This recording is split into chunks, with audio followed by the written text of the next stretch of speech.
ఒక మేక అడవిలో నుండి ఒంటరిగా వస్తుంటే దానికి పెద్ద పులి ఎదురొచ్చేసరికి మేకకు పై ప్రాణాలు పైనే పోతాయి. కానీ ఎలాగోలా ధైర్యం తెచ్చుకుని, పులిరాజా, నేను నా బిడ్డకు ఒంట్లో బాగా లేకుంటే వైద్యం కోసము కొన్ని మూలికలు వెతికి తీసుకువెళదామని ఈ అడవికొచ్చాను. దయచేసి నా బిడ్డకు నన్ను దూరం చేయకు, నన్ను వదిలిపెట్టు అని పులిని బ్రతిమలాడుతుంది మేక. నా నుండి తప్పించుకోవటానికి బాగానే నాటకాలాడుతున్నావు. నీ మాటలు నమ్మటానికి నేనేమి మీ జాతికి చెందిన వెర్రిగొర్రెను కాదు. ఈ రోజు నిన్ను చంపి తినాల్సిందే. అవి అలా మాట్లాడుకుంటూ ఉండగానే మేక స్నేహితురాలైన మరొక మేక అక్కడికి వచ్చి, మిత్రమా, నీ బిడ్డకు అనారోగ్యం ఎక్కువైంది, నిన్ను ఒక్కటే కలవరిస్తుంది అని ఎదురుగా ఉన్న పులిని చూసి హడలిపోతుంది మేక స్నేహితురాలు. ఏం చేయమంటావు మిత్రమా? నేను నిజం చెప్తున్నా, ఈ పులిరాజు నా మాటలు నమ్మటం లేదు. నాకు నా బిడ్డను ఆఖరి చూపు చూసుకునే అవకాశం కూడా లేనట్లుంది.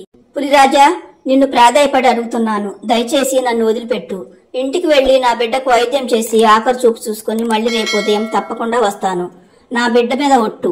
సరే, నీ బిడ్డ మీద ఒట్టేసి చెప్తున్నావు కాబట్టి నేను ఒప్పుకుంటున్నాను. కానీ ఒక్క షరతు, రేపు నీతో పాటు నీ స్నేహితురాలు కూడా నాకు ఆహారం అవ్వాలి. అలా అయితేనే ఇప్పుడు మిమ్మల్ని ఇద్దరిని వదిలిపెడతాను, లేదంటే మీరిద్దరూ ఇప్పుడే నా చేతిలో చావాల్సిందే అని పులి అనేసరికి స్నేహితులిద్దరూ అయోమయంలో పడతారు. కానీ పులి షరతుకు ఒప్పుకోకుంటే ఇప్పుడే చంపుతుంది. ప్రస్తుతానికి అక్కడి నుండి బయటపడటం ముఖ్యమనుకుని పులి షరతుకు ఒప్పుకుంటారు స్నేహితులిద్దరూ. ఇక ఇంటికి వెళదామని మేకలు రెండు అనుకుంటుండగా అక్కడికి ఒక జిత్తులు మారి నక్కొస్తుంది. అది మేకలు రెండింటిని చూడగానే, అబ్బా, మేక మాంసం తిని ఎన్ని రోజులైందో. పులిరాజా, నువ్వు ఈ రోజు నా తోకను తొక్కినట్లున్నావు. అందుకే నీకు 2 మేకలు దొరికాయి. ఇదిగో ఇప్పుడే చెప్తున్నాను, వాటిలో నాకు కూడా వాటా ఇవ్వాలి. ఏమిటి నీకిచ్చేది? ఇప్పుడు నేను వీటిని చంపటం లేదు. వీటిని చంపటానికి రేపు ముహూర్తం పెట్టాను. అయినా వీటిని నేను చంపితే నీకు వాటా ఇవ్వటం ఏమిటి? తిక్కగా ఉందా?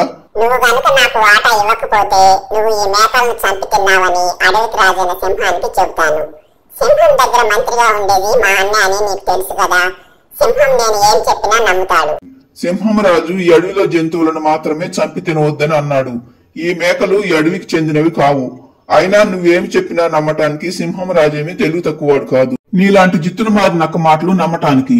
అతను చాలా తెలివైనవాడు అని మేకలతో, మీరేమిటి ఇంకా ఇక్కడే ఉన్నారు? వెళ్లి రేపు రండి అనగానే మేకలు రెండు సరేనని చెప్పి అక్కడి నుండి వెళ్లిపోతాయి. తరువాత నక్క, పులిరాజా, నువ్వు 2 మేకలు నేను చేసుకుంటావు. నా మాట విని నాకు కొంచెం వాటా ఇవ్వచ్చు కదా. నీ నక్క వినయాలు నాకు తెలుసులే గాని ఇక నువ్వు వెళ్ళవచ్చు. ఇక 2 మేకలు నేను చేసుకుంటానంటావా? ఒక రోజు కాకపోతే 4 రోజులు తింటాను. నీకు మాత్రం వాటిలో వాటా ఇచ్చేది లేదు అని పులి అక్కడి నుండి వెళ్లిపోతుంది. నాకే వాటా ఇవ్వనంటావా? నిన్ను సింహంరాజు దగ్గర ఎలా ఇరికిస్తానో చూడు. సింహంరాజా, ఆ పెద్ద పులి మిమ్మల్ని అనరాని మాటలు అంటుంది. అది మిమ్మల్ని అనేసి మాటలు అంటుంటే నా చెవులతో నేను వినలేకపోయానంటే నమ్మండి. ఏమిటి? ఆ పెద్ద పులి అంత కాని మాటలు నన్నేమన్నది? మీరు ఒట్టి తెలివి తక్కువ దద్దమాట సింహంరాజా. మిమ్మల్ని ఇంకా చాలా మాటలు అన్నది. అవి నా నోటితో నేను చెప్పలేనంటే నమ్మండి. అలాగా?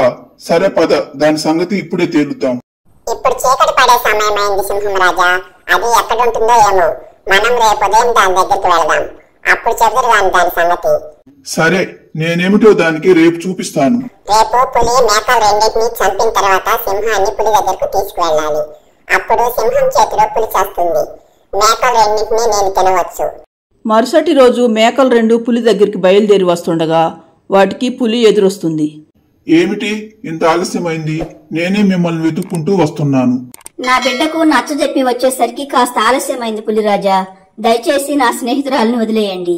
అదైనా నా బిడ్డకు తోడుగా ఉంటుంది. నన్ను ఈ నిమిషమే చంపి తినండి అని మేక అంటుండగా అప్పుడు అక్కడికి వస్తుంది సింహం.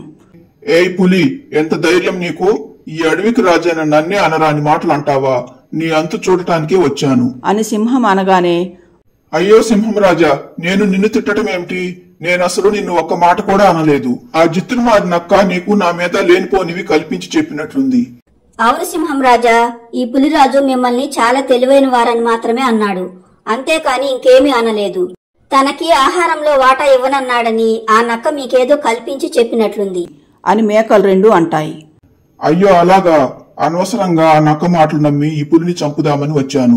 ఏమీ అనుకోకు పులి. ఇక ఇప్పుడు ఆ నక్క పని పట్టాలి నేను అని సింహం అక్కడి నుండి వెళ్లిపోతుంది. అప్పుడు పులి మేకలతో, నేను మిమ్మల్ని చంపుదామనుకుంటే మీరు ఇప్పుడు నా ప్రాణాలను కాపాడారు. ఆ సింహం గనుక నన్ను చంపి ఉంటే మీరు హాయిగా ఇంటికి వెళ్లి ఉండవచ్చు. అయినా సింహానికి నిజం చెప్పి నా ప్రాణాలను కాపాడారు. మీలాంటి మంచి వాళ్ళని చంపటం మహాపాపం.